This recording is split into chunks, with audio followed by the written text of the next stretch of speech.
एक ऐसी दुनिया जो चलती है वेल्थ एंड मटेरियल सक्सेस के ऊपर, एक प्राचीन सवाल आज भी बना हुआ है, can money by everything. Ancient philosopher से लेकर मॉडर्न साइकोलॉजी तक हैप्पीनेस पाने की खोज हमेशा ही ह्यूमन एग्जिस्टेंस के सेंटर में रही है। लेकिन क्या हो अगर मैं आपसे कहूँ कि ट्रू हैप्पीनेस उन चीज़ों में नहीं जिन्हें हम पैसों से खरीद सकते हैं, बल्कि उन चीज़ों में है जिन्हें हम पैसों से नहीं खरीद सकते।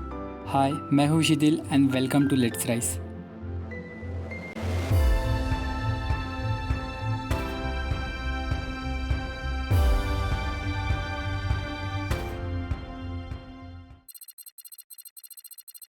आप सभी ने ये फेमस कहावत तो सुनी ही होगी, money can't buy happiness.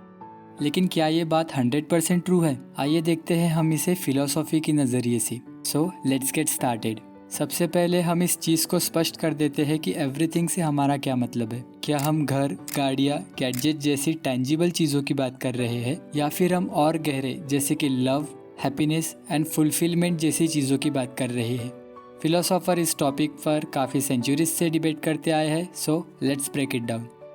Ancient Greek philosopher Aristotle eudaimonia के कंसेप्ट पर बिलीव करते थे, जिसे कि अक्सर हैप्पीनेस या फ्लरिशिंग में ट्रांसलेट किया जाता है। उन्होंने कहा कि सच्ची खुशी एक वर्चुअस लाइफ जीने में और अपने पोटेंशियल को पूरी करने से आती है, ना कि मटेरियल वेल्थ से। But what about modern times? Consider कीजिए मास्लोव्स हियरार्की ऑफ नीड्स। सबसे नीचे हमारे पास है फिजियोलॉजिकल नीड्स, जैसे कि वाटर, फूड एंड शेल्टर। यहाँ पर पैसे हमें निश्चित रूप से मदद कर सकते हैं, लेकिन जैसे जैसे हम पिरामिड के ऊपर जाते हैं, वहाँ पर आता है safety, love, self esteem and self actualisation. और यहाँ पर पैसों का इन्फ्लुएंस कम होना स्टार्ट हो जाता है। मैं आपसे पूछता हूँ, can we really buy love और सेल्फ रिस्पेक्ट? ज़्यादातर लोग कहेंगे नहीं। एक और कंसेप्ट है जिसे हम कहते हैं हिडोनिक एडेप्टेशन, जिसके अनुसार लोग बहुत ही जल्द अपनी बेसलाइन लेवल ऑफ हैप्पीनेस की तरफ लौट आते हैं, चाहे उनके साथ कुछ भी हुआ हो।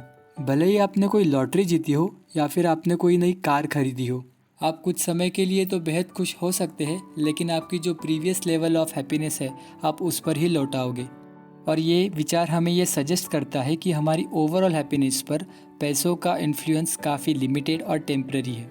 अब हम बात करते हैं लव एंड रिलेशनशिप के बारे में।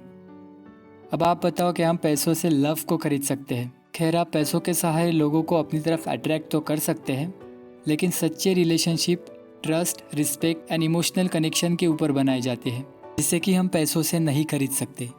फिलोसोफर एरिक फॉर्म अपनी बुक आर्ट ऑफ लिविंग में कहते हैं कि लव एक आर्ट की तरह है जिसमें प्रैक्टिस, पेशेंस और जेन्युइन केयर की ज़रूरत है, और इन तीनों ही चीज़ों को हम पैसों से नहीं खरीद सकते।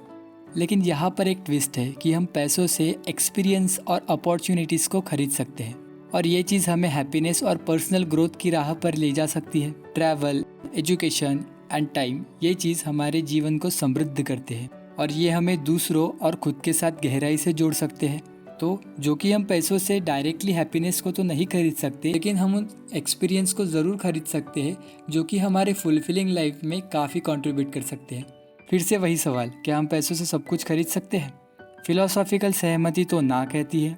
हाँ, ये कंफर्ट, सिक्योरिटी एंड अपॉर्चुनिटीज़ को तो बाय कर सकती है, लेकिन deepest form of happiness, love और फुलफिलमेंट को नहीं खरीद सकती, क्योंकि ये चीज़ें अंदर से आती है, हमारी रिलेशनशिप से आती है और हमारी ग्रोथ से आती है।